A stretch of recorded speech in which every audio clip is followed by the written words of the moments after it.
మాజీ ముఖ్యమంత్రి వైఎస్ రాజశేఖర రెడ్డి గారి ఆత్మగా చెప్పుకున్నటువంటి వ్యక్తి కేవీపీ రామచంద్రరావు గారు. అయితే ఇప్పుడు ఆ కేవీపీ రామచంద్రరావు గారికి సంబంధించి కావచ్చు, క్విడ్ ప్రోకో 1.0 ఏదైతే 2009 సంవత్సరంలో టైటానియం లీజులకు సంబంధించి దాదాపుగా 160 కోట్ల రూపాయలు అవకతవకలు జరిగాయని చెప్పి ఆ కేసును మళ్ళీ ఇప్పుడు తెర మీదకి వచ్చింది. సో ఇప్పుడు ఏదైతే ఆ కేవీపీ రామచంద్రరావుకి ఇష్యూ చేసినట్టు రెడ్ కార్నర్ నోటీసులకు సంబంధించి తెలంగాణ హైకోర్టు కొన్ని కీలక ఆదేశాలు జారీ చేసినట్టు అర్థమవుతుంది. అసలు కేవీపీ రామచంద్రరావు టైటానియం లీజుల విషయం ఏంటి, ఈ రెడ్ కార్నర్ నోటీసులు ఎప్పుడు ఇష్యూ చేశారు, పూర్తి విషయాలు తెలుసుకోవడానికి మనతో ఉన్నారు సీనియర్ జర్నలిస్ట్ డివి శ్రీనివాస్ గారు. సార్ నమస్కారం అండి. నమస్తే సార్, కేవీపీ రామచంద్రరావు గారు రాజశేఖర రెడ్డి గారు చనిపోయాక ఆ తర్వాత అంతగా ఆయన పేరు ఎక్కడ కూడా వినపడలేదు.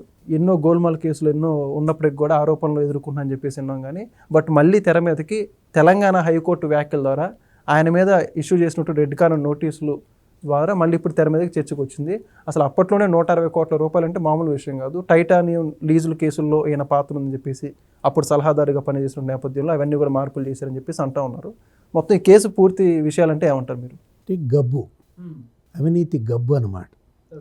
అంటే అవినీతి అనేది ఒక మృత కళేబరంతో పోల్చేవాడు. అంటే ఇప్పుడు మృత కళేబరాన్ని మనం ఏదో దాచిపెట్టినా దాని గబ్బు మొత్తం ఆ బజారంతా కొట్టుద్ది, ఆ ఊరంతా కొట్టుద్ది. అట్లాగే అవినీతిని కూడా నువ్వెంత కప్పెట్టాలని చూసినా గబ్బు గబ్బే మొత్తం. ఇవాళ అంతర్జాతీయంగా ఈ గబ్బు ఇది FBI రెడ్ కార్నర్ నోటీస్ ఇచ్చిందంటే కేవీపీ రామచంద్రరావుని ఇప్పటి వరకు ఆయన దీనిపైన లోకల్ కోర్టుల్లో వేస్తున్నాడు. ఏదో రకంగా దీన్ని డ్రాగ్ ఆన్ చేస్తున్నారు. ఇప్పుడు ఏదో మరి 75 ఏళ్ల వయసు. అంటే ఇప్పుడు అది అసలు తేల్చుకోవాల్సిందే కోర్టులో, ఫ్రాన్స్లో తేల్చుకోవాలి. ఎందుకంటే నోటీస్ వచ్చింది అక్కడి నుంచి. రెడ్ కార్నర్ నోటీస్ ఇచ్చింది FBI, ఫ్రాన్స్ నుంచి ఇచ్చింది కాబట్టి ఈయన అక్కడ సవాల్ చేయాలి. అక్కడ సవాల్ చేయకుండా లోకల్ కోర్టులో సవాల్ చేస్తే ఏంటని CBI. ఇది ఒక కాన్ఫ్లిక్ట్గా మారింది. కేవీపీ రామచంద్రరావుకి రెడ్ కార్నర్ నోటీసులు ఇవ్వటం, ఆయన ఇంతవరకు దానికి రెస్పాండ్ సరిగ్గా కాకపోవడం, ఇది దేశాల మధ్య వివాదంగా, కోర్టుల మధ్య కాన్ఫ్లిక్ట్గా, FBIకి CBIకి మధ్య కాన్ఫ్లిక్ట్గా మారే పరిస్థితి ఎందుకు వచ్చింది? ఇప్పుడు ఆ రోజు రాజశేఖర రెడ్డి ముఖ్యమంత్రిగా క్విడ్ ప్రోకో 1.0 ఏది నీకెంత నాకెంత, కేవీపీ రామచంద్రరావు లేకపోతే జగన్మోహన్ రెడ్డి రాజశేఖర రెడ్డిని ముఖ్యమంత్రిత్వాన్ని ఉపయోగించుకొని ఈ ఖనిజ సంపద, గనులు, లేకపోతే భూములు, లేకపోతే నీళ్లు ప్రభుత్వం నుంచి కంపెనీలకి కేటాయించటం, వాళ్ళ దగ్గర వసూళ్ళు. ఇప్పుడు అదే ఈ కేసు కూడా అందులో ఒక కేసు. టైటానియం అనేది ఇవాళ మొత్తం తీర ప్రాంతంలో ఉన్న ఖనిజ సంపద అంతా మీకు ఇస్తాం. అతను ఎవరు? ఆ డిమిత్రీ ఫిర్తాష్, స్విట్జర్లాండ్, ఉక్రెయిన్ మైనింగ్ దిగ్గజం. అతను ఎవరో ఉన్నాడు, ఒకడు బోత్లీ ట్రేడన్, ఒక బ్రోకర్, గజేంద్ర లాల్. ఢిల్లీలో సమావేశాలు. ఫలానా 2009 మేలో గజేంద్ర లాల్తో కేవీపీ రామచంద్రరావు కలిశాడా లేదా? 2009 ఆగస్ట్ గజేంద్ర లాల్తో జగన్మోహన్ రెడ్డి కలిశాడా లేదా? అసలు ఈ సుధీకర్ రెడ్డి పాత్ర ఏంటి? రాజశేఖర రెడ్డి తమ్ముడు వైఎస్ సుధీకర్ రెడ్డి. అందరూ కలిసి ఇవాళ అక్కడ ఒక 163 కోట్లు, అంటే దగ్గర దగ్గర $18 బిలియన్. ఏమని చెప్పారు అమెరికాలో?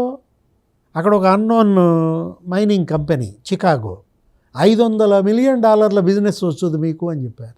$18 మిలియన్ ఎత్తినటువంటి పరిస్థితుల్లో ఈ 163 కోట్లు ఇవాళ ఈ గబ్బు కేవీపీ రామచంద్రరావును వదలలేదు, లేకపోతే ఈ ఆంధ్రప్రదేశ్ను వదలలేదంటే అదే కారణం. దీనిపైన ఇవాళ తెలంగాణ హైకోర్టు ఆదేశించింది. ఏంటి? ఆ రెడ్ కార్నర్ నోటీసులకి మీ సమాధానం ఏంటి? అదే ఏది కేంద్ర విదేశాంగ శాఖ ఏమంటోంది, హోంశాఖ ఏమంటోంది, అఫిడవిట్ అయ్యింది. ఇప్పుడు మరి ఈ కోర్టు కేవలం ఆంధ్రప్రదేశ్దే కాదు ఈ అంశం, తెలంగాణకు కూడా దీన్ని మరి ప్రతివాదిగా చేరుస్తున్నామని కూడా అంది. దీంట్లో ఆంధ్రప్రదేశ్తో పాటు తెలంగాణను కూడా ప్రతివాదిగా చేర్చిన, అంటే ఉమ్మడి రాష్ట్రంలో జరిగింది ఇది. ఉమ్మడి రాష్ట్రంలో జరిగింది. ఇప్పుడు రాష్ట్రం విభజన చెందిన అటు ఆంధ్రప్రదేశ్ ఇటు తెలంగాణ ప్రభుత్వాలు రెండు కూడా ఇవాళ ప్రతివాదులుగా మరి కేవీపీ రామచంద్రరావు కేసు పిలుస్తోంది FBI రమ్మని. ఏమంటున్నాడు? రాను అంటున్నాడా? అంటే ఇప్పుడు ఇక్కడ అంతర్జాతీయంగా ఆంధ్రప్రదేశ్ అప్రదిష్ట పాలైన కేసుల్లో ఇది ఒకటి అనమాట. ఇది క్విడ్ ప్రోకో 1.0. దీనిలో జగన్ పాత్ర అప్పట్లో. ఆ తర్వాత మనం చూసాం మొన్నే జగన్మోహన్ రెడ్డి 2.0, అదే క్విడ్ ప్రోకో 2.0. అదాని మీకు అది తెలుసు. ఏంటది, అక్కడ కూడా ఆ న్యూయార్క్ ఈస్టర్న్ కోర్టు మామూలుగా అక్షంతలేలా ఛార్జ్షీట్లో స్పష్టంగా పేర్కొన్నారు. అదాని ఏంటది సోలార్ పవర్ కొనుగోళ్ళ దాంట్లో పవర్ పర్చేసింగ్ ఏంటి 250 కోట్లు. అది ఇక్కడ కొన్ని రాష్ట్రాల్లో ప్రభుత్వ పెద్దలకి ఇచ్చామంటూ, తమిళనాడులో లేకపోతే ఒరిస్సాలో 500 కోట్లు ఏమి ఇచ్చాము అక్కడ ప్రభుత్వ పెద్దలకి. ఆంధ్రప్రదేశ్ ప్రభుత్వ పెద్ద ఎవరప్పుడు బిట్వీన్ 2022 జగన్మోహన్ రెడ్డి. ఆంధ్రప్రదేశ్ సీఎం ఆయనకి 1750 కోట్లు ఇచ్చాము అని చెప్పి అక్కడ చర్చ. ఎక్కడ, అమెరికాలో, మరి అక్కడ న్యూయార్క్ ఈస్టర్న్ కోర్టులో. ఇందాకేమో క్విడ్ ప్రోకో 1.0 ఏదది టైటానియం కేసు, ఈ గబ్బు ఇది సోలార్ గబ్బు, సోలార్ పవర్ గబ్బు. అది 160 కోట్లు, ఇది 1750 కోట్లు. అంటే ఆంధ్రప్రదేశ్ అంటే అదొక అవినీతి ప్రదేశ్గా ఎలా అంతర్జాతీయ సమాజం ముందు మన రాష్ట్రాన్ని తలదించుకునేలాగా చేశారు. అటు రాజశేఖర్ రెడ్డి, ఇటు జగన్మోహన్ రెడ్డి. క్విడ్ ప్రోకో 1.0 లేకపోతే ఇప్పుడు ఈ 2.0. ఎందుకు అక్కడ దాకేందుకు? మీరు మొన్న లిక్కర్ కేసు, మనీ లాండరింగ్ ఏంటది? ఆ లిక్కర్ కేసులో మరి అటు ఆఫ్రికా దేశాలకు మనీ లాండరింగ్ పెద్ద ఎత్తున దగ్గర ఒక 40,000 కోట్లు మనీ లాండరింగ్ జరిగిందని. దాంట్లో 4,000 కోట్లు మనీ లాండరింగ్ అని కృష్ణదేవరాయలు లోక్సభలో మాట్లాడాడు. ఎవరుగా 2,000 కోట్లు సునీల్ రెడ్డి అనేవాడి ద్వారా మనీ లాండరింగ్ జరిగిందని చెప్పాడు. దాని పక్కన ఇంకో సున్నా పెట్టుకో.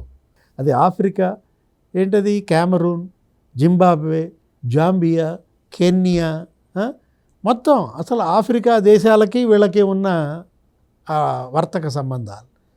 పెద్దిరెడ్డి రామచంద్రారెడ్డి, మిథున్ రెడ్డి అక్కడే వ్యాపారాలు, మైనింగ్. జగన్మోహన్ రెడ్డి అన్నదమ్ములు, అదే వాళ్ళ జార్జి రెడ్డి కొడుకులు అనిల్ రెడ్డి, సునీల్ రెడ్డి. రెడ్డి గ్లోబలా, లిక్కర్ వ్యాపారం, మైనింగ్ వ్యాపారం. అసలు వీళ్ళందరికీ ఒక పితామహుడు ఒకడున్నాడు, సిసి రెడ్డి. ఆయన ఎవరు? రాజశేఖర రెడ్డికి సలహాదారు, ఐటీ సలహాదారు. ఆయనే ఏంటి, రైతులందరికీ నేను ఇక్కడ 1000 ఎకరాలు ఇస్తున్నారు, రైతులందరినీ ఆంధ్రప్రదేశ్ నుంచి తీసుకెళ్ళి కెన్యాలో వ్యవసాయం చేపిస్తా అన్నాడు. 1000 మందిని తీసుకెళ్తున్నా అన్నాడు. ఆయన తీసుకెళ్ళింది వీళ్ళనమాట, చేసింది అదనమాట. వ్యవసాయం కాదు, వాళ్ళు చేసింది ఏంటి, మైనింగు, లిక్కరు, ఆక్రమణలు, భూ కబ్జాలు. అక్కడ ఆఫ్రికాలో మొత్తం వీళ్ళ వ్యాపారాలు. చెవిరెడ్డి భాస్కర్ రెడ్డి కూడా వెళ్ళాడు కదా మొన్న. ఏంటి అదే లిక్కర్ దాంట్లోనే టాంజానియా అక్కడ ఏదో స్టీల్ ప్లాంట్ పెట్టాలని, అక్కడ ఏదో ఫుడ్ ప్రాసెసింగ్ ప్లాంట్స్ పెట్టాలని చెవిరెడ్డి మోహిత్ రెడ్డి, భాస్కర్ రెడ్డి. అంటే మొత్తం ఇవాళ అంతర్జాతీయ సమాజం ముందు ఆంధ్రప్రదేశ్ తలదించుకునేలా చేసిన కేసులు ఇవి. ఏది ఇప్పుడు కేవీపీ రామచంద్రరావు టైటానియం కుంభకోణం అయినా, లేకపోతే జగన్మోహన్ రెడ్డి ఇప్పుడు ఈ సోలార్ పవర్ పర్చేజింగ్స్ అయినా, లేకపోతే ఇప్పుడు ఈ లిక్కర్ మాఫియా అయినా, గబ్బు మామూలు గబ్బు పట్టించారు ఆంధ్రప్రదేశ్ని. మొత్తానికి ప్రజలు వదిలిచారు ఈ గబ్బుని. వైఎస్ఆర్ కాంగ్రెస్ని ఇవాళ 11 సీట్లకే పరిమితం చేసి అవినీతి గబ్బు ప్రజలు వదిల్చినా ఇంకా ఈ గబ్బు పోవాలంటే మరి కోర్టులు వదిలించాలి. ఇవాళ తెలంగాణ హైకోర్టు మరి సుప్రీంకోర్టు మీద ఈ బాధ్యత ఉందన్నమాట. Thank you. Please subscribe to Leo News for more videos.